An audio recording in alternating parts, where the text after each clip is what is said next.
नमस्कार। मैं एक बार फिर से ज्योति सहायक आचार्य हिंदी विभागाध्यक्ष आप सभी का इस वीडियो में हार्दिक स्वागत करती हूँ। एमए फाइनल हिंदी साहित्य के अंतर्गत हम सूरदास जो हमारी इकाई है उसका अध्ययन कर रहे थे। इसके अंतर्गत हमने सूरदास के पदों का, जो कि भ्रमर गीत सार से लिए गए हैं, जिसका संपादन आचार्य रामचंद्र शुक्ल द्वारा किया गया है, का अध्ययन कर रहे थे। आज हम उसी श्रृंखला में कुछ शेष रहे पदों का अध्ययन करेंगे। सर्वप्रथम इस पद का पाठ। जोग ठकोरी ब्रज न बिकेहि, मूरी के पातिन के बदले को मुक्ताहल देहि। यह व्यापार तुम्हारो उदो ऐसे ही धर्यो रहे, जिन पे तेले आए उदो तिन्ही के पेट समेहे। दाख छाड़ के कटुक निबोरी को अपने मुख देहे, गुण किर मोहि सूर सांबरे को निर्गुण निर्बेहे।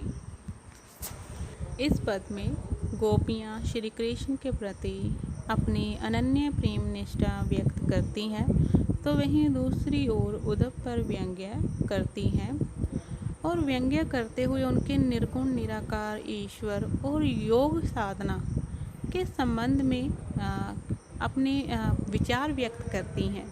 किस प्रकार से वे उद्धव से कहती हैं, जोग ठकोरी ब्रज न बिकेहि। हे उद्धव, तुम्हारी यह जो योग रूपी ठग विद्या है, यह इस ब्रज क्षेत्र में नहीं बिकेगी। मूरी के पातिन के बदले को मुक्ताहल देवे, कि जिस प्रकार से कोई व्यक्ति व्यर्थ या निरर्थक वस्तु अर्थात मूली के पत्तों के बदले मोती कोई नहीं देता, अर्थात निरर्थक वस्तु के बदले कोई भी अपनी मूल्यवान वस्तु नहीं देता, इसी प्रकार से कोई भी इस ब्रज क्षेत्र में आपको ऐसा नहीं मिलेगा जो सगुन सलोने श्री कृष्ण को छोड़कर उस निर्गुण निराकार ईश्वर की आराधना करें। यह व्यापार तुम्हारो उदो ऐसे ही धर्यो रहे। हे उद्धव, तुम्हारा यह जो व्यापार है, निर्गुण निराकार ईश्वर की आराधना करने का जो तुम्हारा उपदेश है, वो यहाँ पर ऐसे ही धरा का धरा रह जाएगा। जिन पे तेले आए उदो तिन्ही के पेट समेहे, कि हे उद्धव, तुम यह योग का संदेश जहाँ से लेके आए हो, उन्हीं को यह योग का संदेश वापस दो। दाख छाड़ी के कटुक निबोरी को अपने मुख देहे। जिस प्रकार से कोई व्यक्ति दाख अर्थात किशमिश को छोड़कर अपने मुख में कड़वी निवोरी नहीं देता, निवोली को ग्रहण नहीं करता, उसी प्रकार से इस ब्रज क्षेत्र में तुम्हें ऐसा कोई व्यक्ति नहीं मिलेगा जो कि सगुण ईश्वर की आराधना को छोड़कर कठिन साधना के मार्ग को अपनाए। गुण किर मोहि सूर सांभरे को निर्गुण निर्वेहे। उस निर्गुण निराकार ईश्वर के प्रति कौन अपनी आस्था व्यक्त करे। हमने तो श्री कृष्ण पर मोहित होकर उनसे प्रेम किया था। इस पद के माध्यम से कवि सूरदास ने बताया है कि ज्ञान और तर्क के क्षेत्र में गोपियाँ उद्धव के समक्ष कहीं पर भी नहीं ठहरती, परंतु गोपियों की सहज जिज्ञासाओं का समाधान कर पाना उद्धव के लिए बहुत ही मुश्किल प्रतीत होता है। उनको तो गोपियों की इन जिज्ञासाओं के सामने ऐसे महसूस होता है कि जैसे उनकी मति ही भ्रष्ट हो गई है, क्योंकि प्रेम के भाव क्षेत्र में ज्ञान और तर्क प्रवेश नहीं कर पाते हैं। वह कह सकते हैं ज्ञान और तर्क से परे है प्रेम का क्षेत्र। तो इस प्रकार से कवि सूरदास ने इस पद के माध्यम से ज्ञान और योग पर प्रेम की कह सकते हैं स्थापना की है। प्रेमा भक्ति की उन्होंने इस पद के माध्यम से स्थापना की है। पद का पाठ। काहे को रोकत मार्ग सुडो, सुनहु मधुप निर्गुण कंटकते, राजपंथ क्यों रूंथो। के तुम सिखी पठे हो कुब्जा, क्यों श्याम घन हूँ भो। वेद पुराण स्मृति सब ढूंढो, जुक्तिन जो कहूँ थूं। ताको कहाँ परिंखो कीजे, जाने छाछ न दूतो। सूर मूर अक्रूर गयो ले, ब्याज निवेरत उद्धव।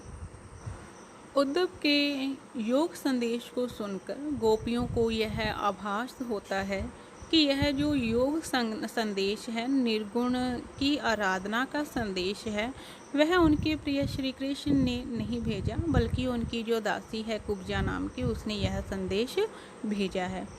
तो वो इसी संदर्भ में उद्धव पर व्यंग्य करती हैं और उससे कहती हैं, काहे को रोकत मार्ग सुदो, कि हे उद्धव, यह जो प्रेम का सरल सीधा मार्ग है, तुम उसे क्यों अवरुद्ध कर रही हो। सुनहो मधुप निर्गुण कंटकते, राजपंथ क्यों रूंथो। कि हे मधुप अर्थात हे उद्धव, सुनो कि तुम इस निर्गुण रूपी कांटे से इस राजपथ अर्थात श्री कृष्ण के प्रेम रूपी राजपथ को क्यों तुम अवरुद्ध कर रही हो। कि तुम सिखी पठे हो कुब्जा, कहियो श्याम घन दूं। क्या तुम्हें कुब्जा ने यह पाठ सिखाकर भेजा है कि उन गोपियों को तुम योग का संदेश देना और यह कहना कि यह संदेश उनके प्रिय श्याम ने भेजा है। वेद पुराण स्मृति सब ढूंढो, जुक्तिन जो कहूँ तो। कि हे उद्धव, कि तुम इतने योगी बने फिरते हो, इतने ज्ञानी अपने आप को मानते हो, क्या तुमने वेदों और पुराणों स्मृतियों आदि सब का तुमने अध्ययन किया है। क्या तुमने उन सभी में यह पाया कि उनमें यह बात कही गई हो कि युक्तियों को योग का संदेश दो। अर्थात कहीं पर भी वेद पुराण स्मृतियों में ऐसा कोई भी तथ्य नहीं मिलता। यहाँ पर युक्तियों को योग साधना करने के लिए कहा गया हो। ताको कहाँ परेखो कीजिए, जाने छाछ न दूधों। कि हे उद्धव, जिसको छाछ और दूध में अंतर ही नहीं पता, वह योग साधना, निर्गुण साधना और सगुण जो प्रेम है, सगुण साकार जो ईश्वर की आराधना है, वह उसमें क्या अंतर कर पाएगी। सूर मूर अक्रूर गयोले, ब्याज निवेरत उदो।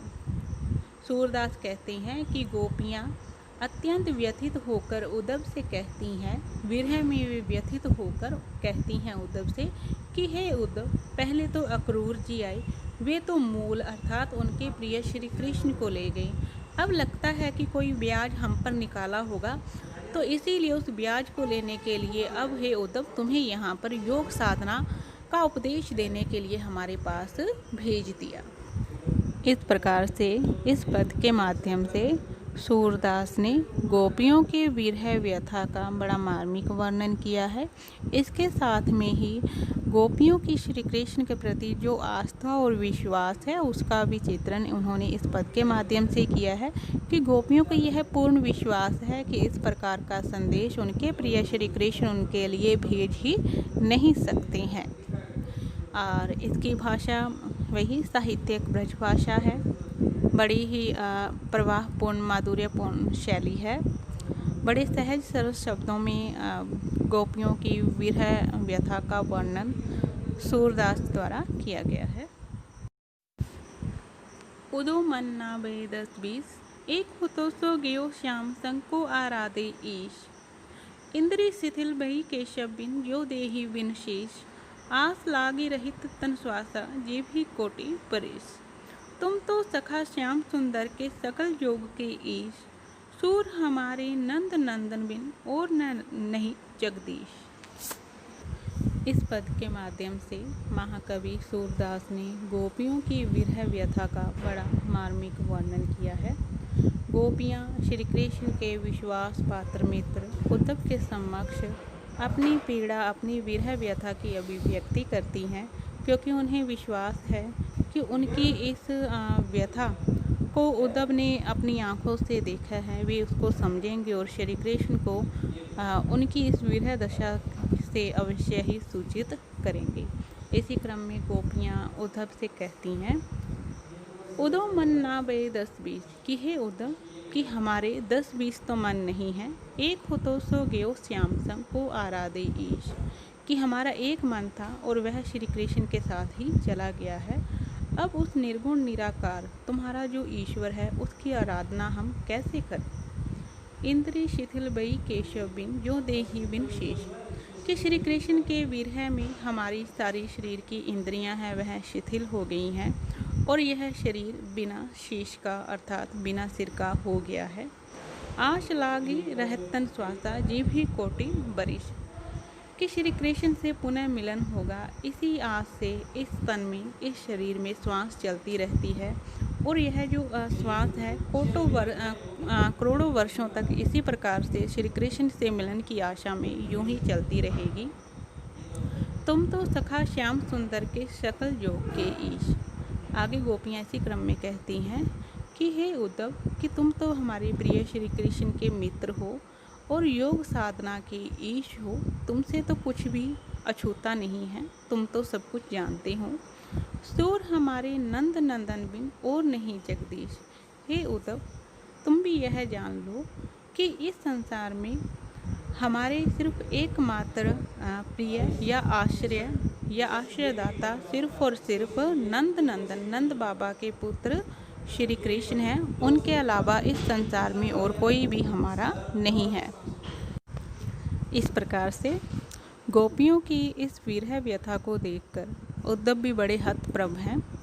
वे भी बड़े विस्मित हो जाते हैं गोपियों की इस दशा को देखकर, क्योंकि जब भी ब्रज क्षेत्र में आने वाले होते हैं श्री कृष्ण का संदेश लेके, तो उनको इस बात का आभास नहीं है कि गोपियाँ इस प्रकार के तर्कों से उन्हें पराजित कर देंगी।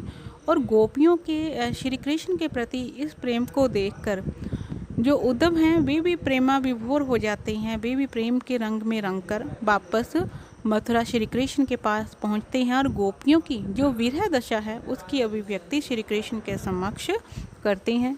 भाषा ब्रज भाषा है। गोपियों की विरह दशा का अत्यंत मार्मिक वर्णन इस पद के अंतर्गत किया गया है। आज की वीडियो में इतना ही। धन्यवाद।